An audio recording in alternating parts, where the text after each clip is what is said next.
Hi students, welcome to our channel. இன்றைக்கி நம்ம எந்த கோர்ஸ் பற்றி பார்க்க போகிறோம்னா பயோமெடிக்கல் இன்ஜினியரிங். இந்த கோர்ஸ்க்கான டைம் டியூரேஷன் பார்த்தீங்கன்னா 3 years.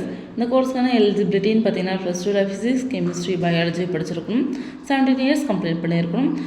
இந்த கோர்ஸ்க்கான சிலபஸ்ன்னு பார்த்தீங்கன்னா engineering physics, chemistry, mathematics, basic electrical and electronics, digital electronics, biomechanics, signals and system, sensor and micro controllers, radiology equipment, biomedical instrumentation, biomedical system and design, human anatomy, physiology, biomaterials and tissue engineering, control system, biomedical instrumentation, medical device design. இந்த மாதிரியான syllabus மட்டும் இல்லாமல் இன்னும் சில சிலபஸ்லாம் படிப்பீங்க.